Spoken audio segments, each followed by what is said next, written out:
What's happening? Good morning. I am I am not in great shape today, my folks. I went and saw Cat Williams yesterday, and if you're not familiar with Cat Williams, black comedian, kind of a legend in the stand-up comedy game, but funny guy, loved the set actually, and went with a buddy of mine because he got free tickets for a suite through his company. So I was like, "Oh yeah, I'll go see Cat Williams." Oh boy, I'll tell you, drank too much. Drank way too much. It was a struggle. It's still a struggle. So bear with me today as I get through this show. But I will say it was funny seeing Cat because number one, he talked about the gold standard during his set, which I did not understand, I understood it, but I just didn't see that coming. And Cat Williams is, in fact, pretty based at the end of the day. He's talking to a predominantly black crowd, of course, but he works in a lot of pretty base takes, talking about how gold is, what money was based on before, and gold's important. Loved it. Talking about some other truths, talking about the Epstein files. Very entertaining, have to say. Very entertaining for Cat Williams. Definitely check him out if you get the chance. But yeah, I am feeling rough. I feel like a hot dog. I feel like I'm made of pure lips and assholes this morning.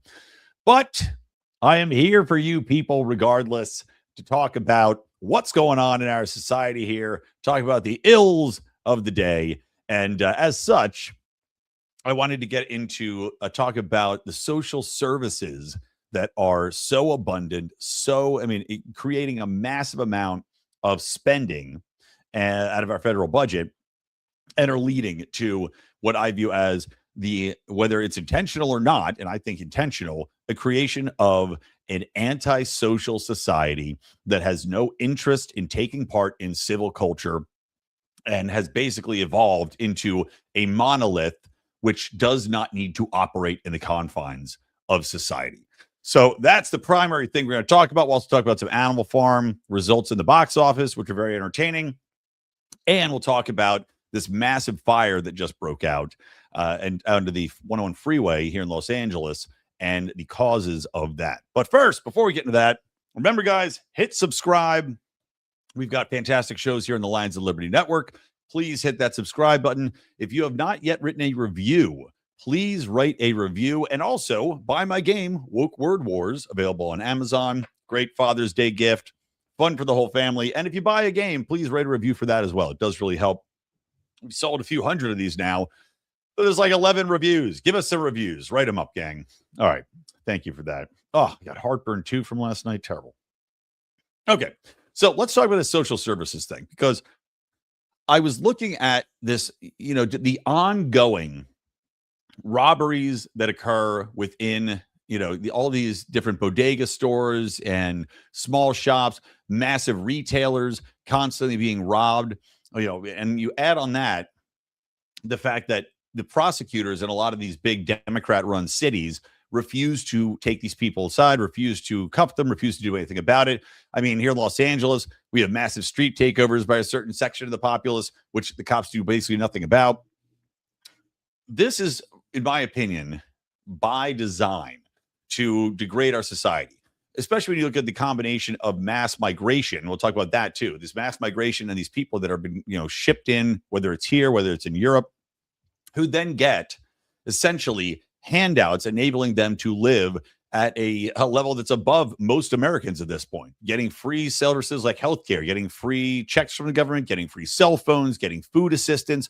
The ongoing outrage over videos of people's snap cards. The government will send you direct money on your debit card, take these into stores and use them to buy food, and how people are going and seeing, there was somebody like, I don't know, call her a whistleblower, somebody that worked at a grocery store, posting how angry she was because she saw somebody's snap card with $32,000 on it.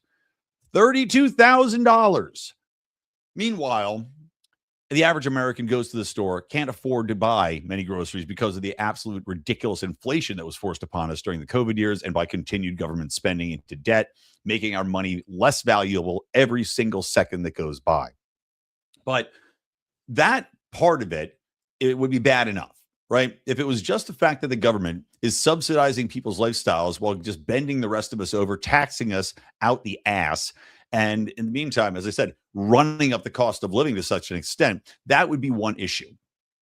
But when you combine that with the fact that these people also are enabled to essentially not work through various welfare programs, are given, as I mentioned, the free healthcare they need without having to go and work for it. They're not getting insured by their employer, without having to go and function as members of society. Well, you've got a big problem.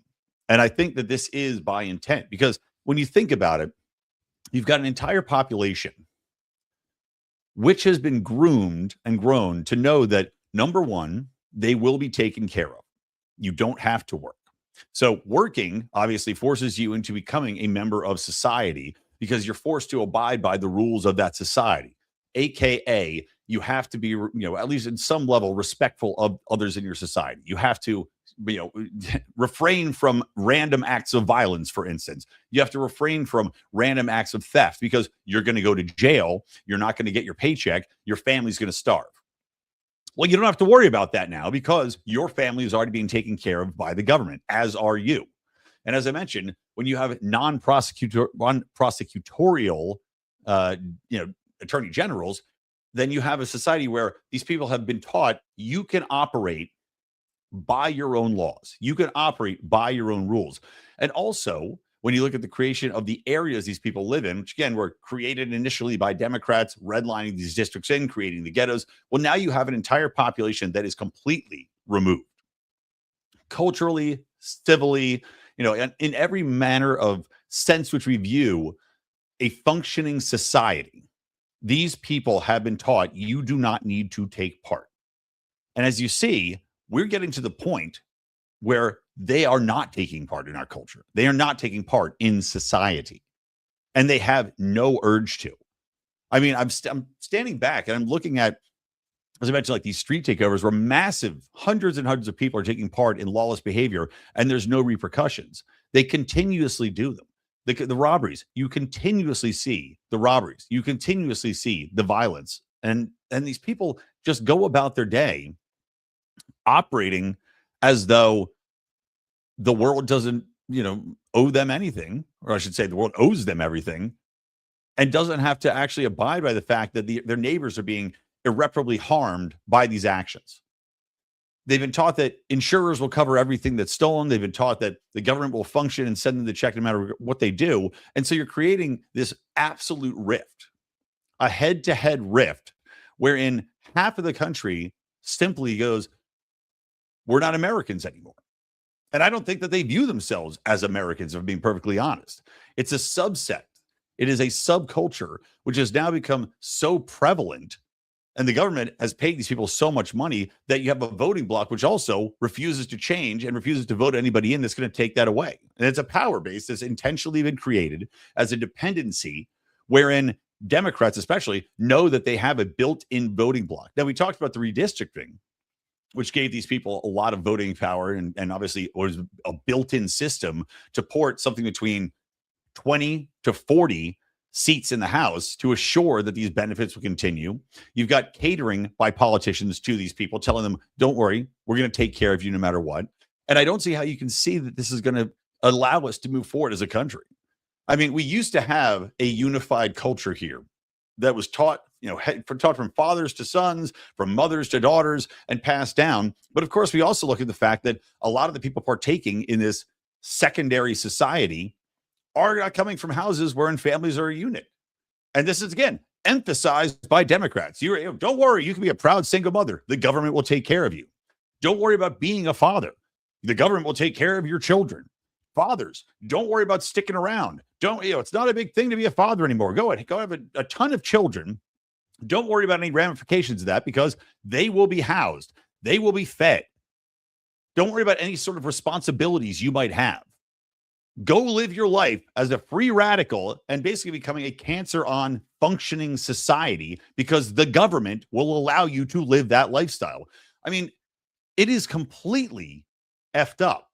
And you combine that also with, look at places like Los Angeles and San Francisco, Philadelphia, any real Democrat-dominated society. You also have all of these programs designed to facilitate people that are out there just drugged out of their minds all day, all night. They can live their lifestyle on the streets. They're not being forced off. They're not being told you have to get off the street. You have to clean yourself up. You have to go become a functioning member of society. Instead, they have programs to literally go and hand these people free money, free food, free drugs, and allow the rest of us to suffer and have our property destroyed, have our property values lowered, have our streets covered in filth and muck and disgustingness.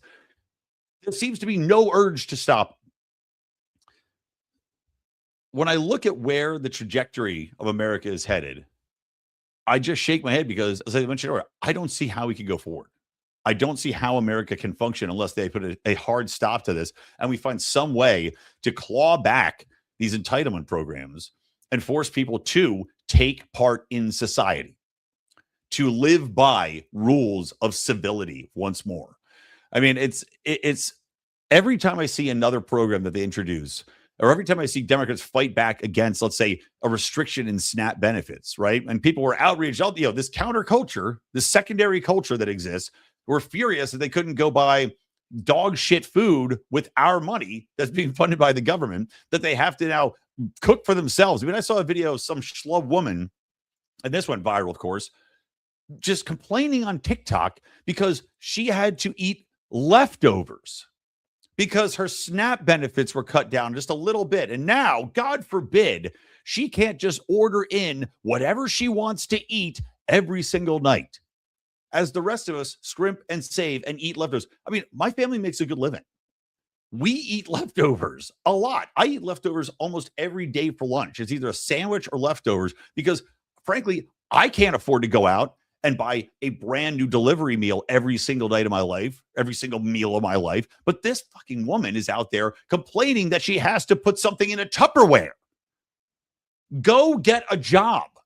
Go become something that gives back to society, creates value for you, yourself, your community. But they do not want to do that. That's the point.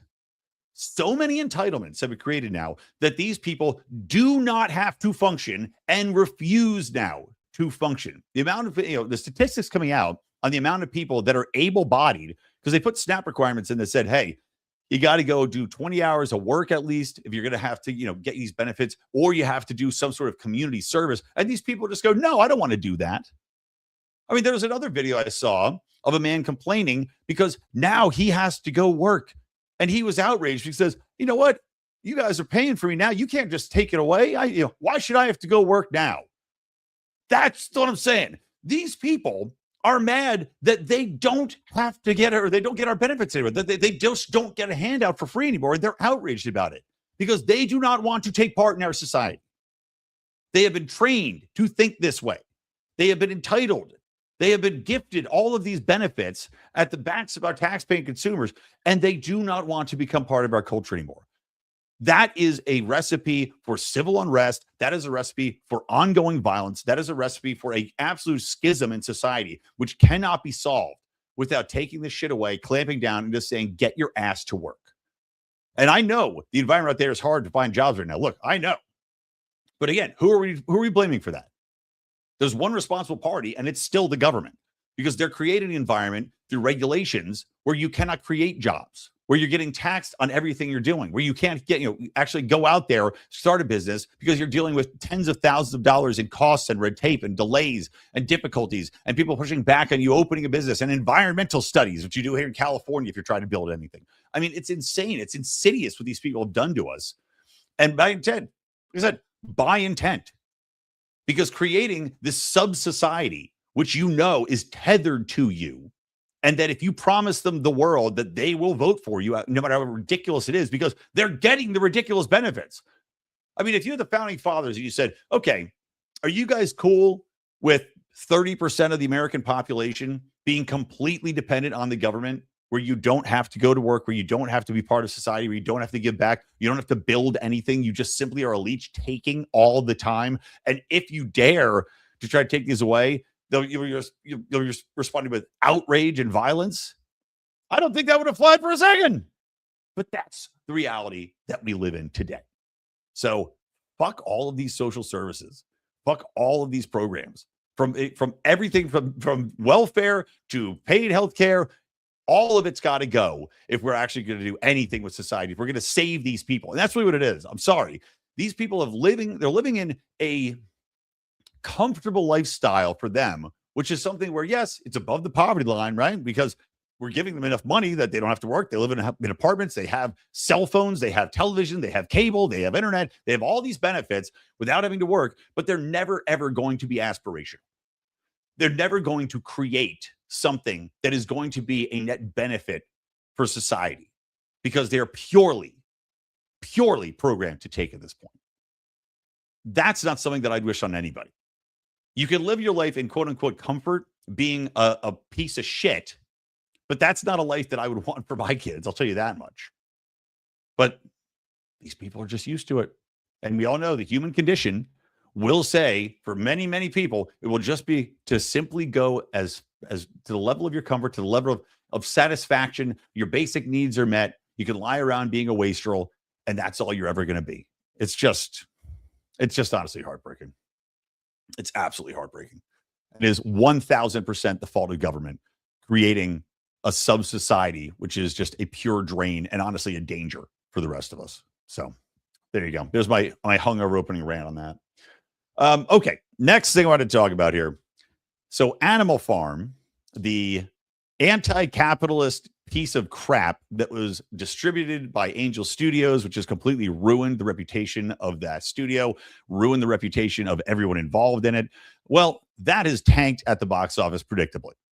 Who would have thought making a dark Orwellian story and turning it into an anti-capitalist screed for children, marketed in such an obnoxious way that everybody looked at it and just went, no, thank you. Because let's not forget, too, all of these left-wingers that make this slop do not have a built-in audience. Left-wingers aren't going to go see this. So they marketed it to right-wingers. Angel Studios coming on board to try to market it as a new adaptation of the classic tale, Animal Farm, to right-wingers to try to con them into going, simply fell flat because it was so blatantly obvious on its face that it was subversive, that they took the core material and they altered it to fit their socialist meanings. So Andy Serkis, the director of this, and I guess the writer, Andy Serkis, for a fact, was a democratic socialist. So why would this man get permission to make this film? Why would anybody fund this piece of shit other than to try to subvert the expectations of the right-wing population, other than to subvert the basic message and try to push forward this anti-capitalist message? But we're not buying it. We're not buying it. They think you're stupid.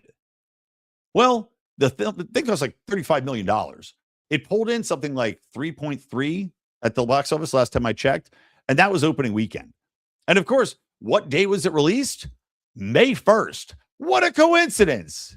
Oh, May Day? Oh, the Socialist Workers' Day of celebration? What a shock. The day that all the teachers' unions decided they were going to take off a day of school and force working people to take off as a result? No coincidence there, my friends. The beauty in this is that it's been slapped down. The beauty is in the repercussions. The beauty is in seeing where the mainstream culture of America is pushing back and saying, we're not going to buy this crap anymore. We don't want to be told what to think. We know what you're doing. We're not buying it. So I hope that, go ahead, make more movies like this, Hollywood. Waste your money. We saw this happen with Marvel. We saw it happen with Disney. We saw it happen with all these major studios pushing propaganda slop on us. And we've seen every project fail after fail after fail to the point where it is changing. They are looking back and saying, we have to make different movies. We have to movies that have mass appeal anymore. We can't push propagandization on people any longer because people are waking up to it. And God bless X for that. God bless the younger generation for that sees through this shit as well. Now, on another note, there was a guy who I just saw a video from, his name's Rick Beto, and he was talking about the music industry specifically and how every music you hear now is the same old garbage, right? And how so many of these artists that are coming out here, from Billie Eilish to J.J. Abrams' daughter, apparently is being pushed on us as though she's some great, amazing talent. And of course, Taylor Swift too, comes from a massive, massive rich father who bankrolled her label. So Taylor Swift, look, I'm not going to say she's not talented. She's got some good songs. My kids like her. My wife likes her, fine. But let's not pretend that she came out of nowhere.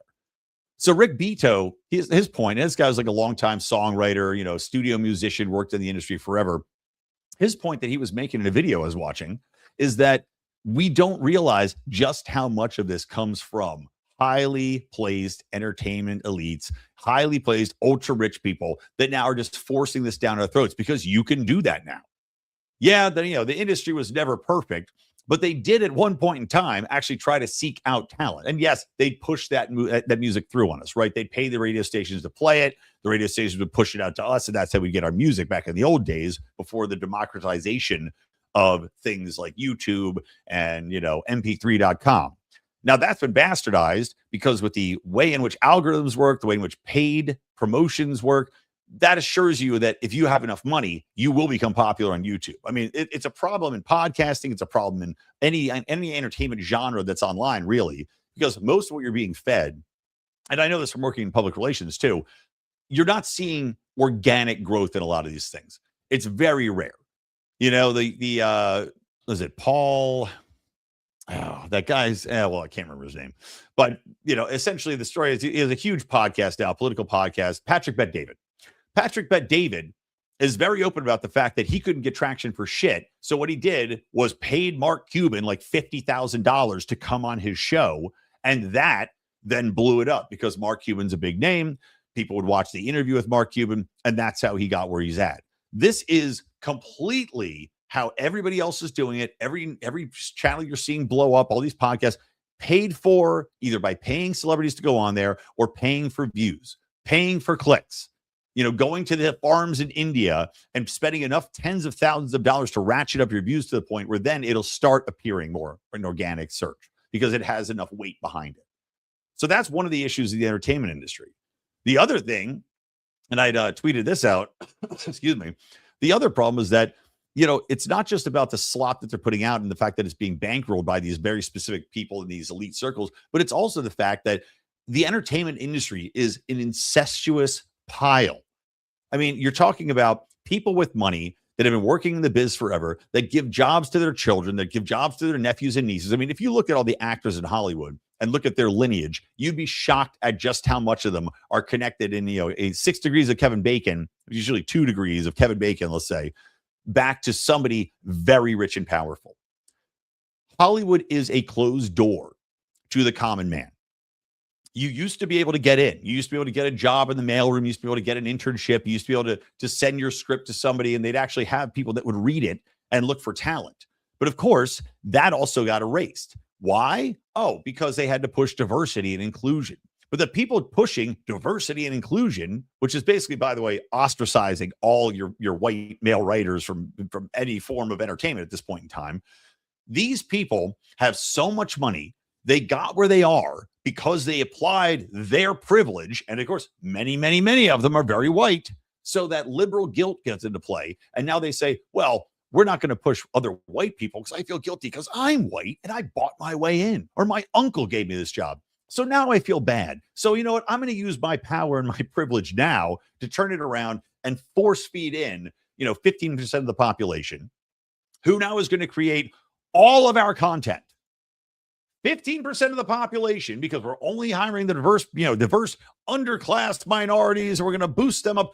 15% of the population does not have the talent to create hit songs. They don't have the talent to write a screenplay. They don't have the talent to maintain a popular show, to have the creativity to create new and beautiful worlds and ideas in genres which classically were, pertaining mostly to your straight white men. So 80% of your talent base is just thrown out the window, not making your content anymore. That's why everything sucks.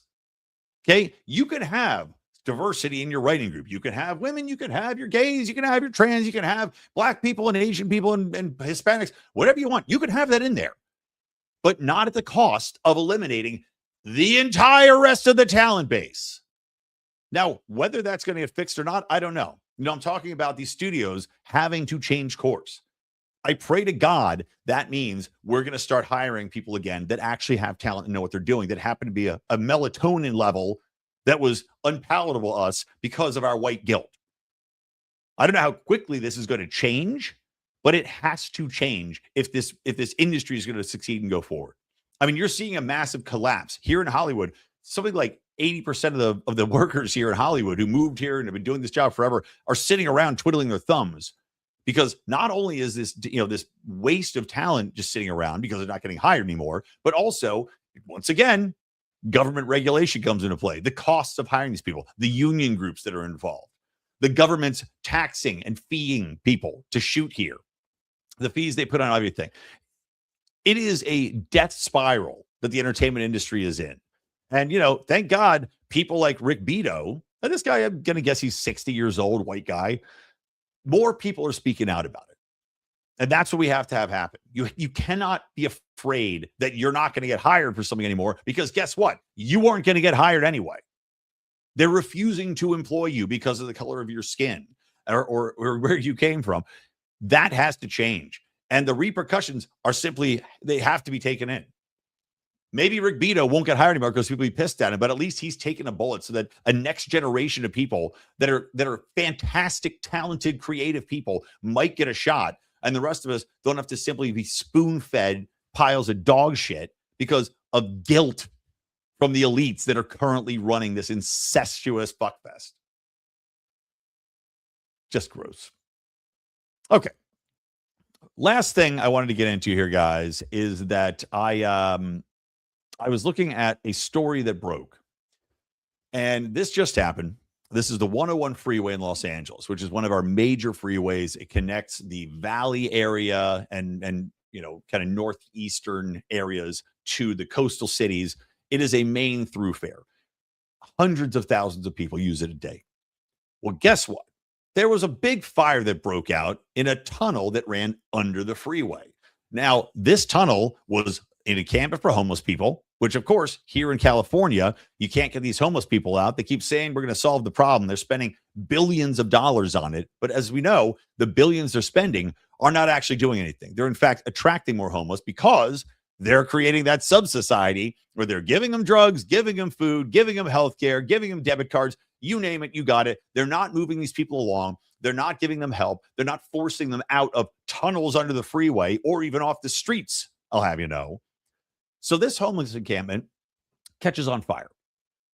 Massive blaze, so hot that the firefighters can't get in the tunnel under the freeway, which has now caused structural damage to the freeway. The homeless aspect would be bad enough. But as I don't think I mentioned it yet, this tunnel was actually formerly utilized by Phillips 66, a major gas producer. It was a oil tunnel. Well, I guess it was a tunnel used by them to port products back and forth. Not to say it was like, a tunnel full of oil necessarily, but they would utilize it to get under the freeway and go about their refinery operations.